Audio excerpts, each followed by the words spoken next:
ಸ್ನೇಹಿತರೆ, ಈಗ ನಮ್ಮ ಅಧ್ಯಕ್ಷರು ಹೇಳ್ದಂಗೆ ಸಾಕಷ್ಟು ಹೋರಾಟಗಳು ನಾವು ಮಾಡಿದೀವಿ. ಅದರಲ್ಲಿ ಯಶಸ್ಸು ನಾವು ಗಳಿಸಿದೀವಿ. ಏನಂತಂದ್ರೆ, ಈಗ ಒಂದು ಉದಾಹರಣೆ ನಾನು ಕೊಡೋದು, ಜಾಸ್ತಿ ಹೇಳಕ್ ಹೋಗೋದಿಲ್ಲ. ಪಾರ್ಕಿಂಗ್ ಫೀಸ್ ನಾವೇನದು ಒಂದು ವಿಷಯ ತಗೊಂಡ್ವಿ, ಅದು ತಗೊಂಡಿದ್ ಕೂಡಲೇ ಅದು ರದ್ದಾಗಿದೆ. ಇದು ಖಂಡಿತವಾಗ್ಲೂ ಆಮ್ ಆದ್ಮಿ ಪಕ್ಷದ ಸಂಘಟಿತ ಹೋರಾಟದ ಫಲಶ್ರುತಿ ಇದು. ಇದೇ ತರ ಈಗ ನಾವು 2025 ಇದನ್ನ ಮುಂದುವರ್ಸ್ಕೊಂಡು ಹೋಗೋಣ. ಈಗ ನನ್ನ ಒಂದು ಮನವಿ ನಿಮ್ಮಲ್ಲಿ ಏನು ಅಂತಂದ್ರೆ, ಇಲ್ಲಿಂದ ನಾವು ಇನ್ನೊಂದು ಹಂತಕ್ಕೆ ಹೋಗ್ಬೇಕಾಗ್ತದೆ. ಅದೇನು ಅಂತಂದ್ರೆ, ಈಗ 2025 ಸಾಕಷ್ಟು ಸ್ಥಳೀಯ ಸಂಸ್ಥೆಯ ಚುನಾವಣೆಗಳಿರ್ತವೆ. ಮತ್ತೆ ನಮ್ಮ ಪಕ್ಷದ ಸಂಘಟನೆ ಸಹ ನಾವು ಇನ್ನಷ್ಟು ಹೆಚ್ಚಿನ ರೀತಿಯಲ್ಲಿ ಬಲಪಡಿಸ್ಬೇಕಾಗ್ತದೆ.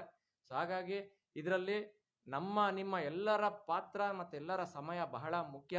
ಸೊ 2025 ನಾವು ಇನ್ನಷ್ಟು ಹೆಚ್ಚಿನ ರೀತಿಯಲ್ಲಿ ಪ್ರಬಲರಾಗೋಣ.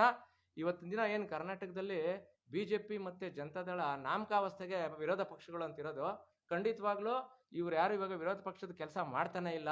JCBಗಳು ಅಂತ ಎಲ್ಲ ಒಂದಾಗಿ ಸೇರ್ಕೊಂಡ್ ಬಿಟ್ಟಿದ್ದಾರೆ. ಹಗಲೊತ್ತಲ್ಲಷ್ಟೇ ಇವ್ರದ್ದು ವಿರೋಧ, ರಾತ್ರಿ ಆದ ಇವರೆಲ್ಲ ಒಂದೇ. ಹಾಗಾಗಿ ನಿಜವಾದ ವಿರೋಧ ಪಕ್ಷ ಕರ್ನಾಟಕದಲ್ಲಿರೋದು ಅಂದ್ರೆ ಅದು ಆಮ್ ಆದ್ಮಿ ಪಕ್ಷನೇ.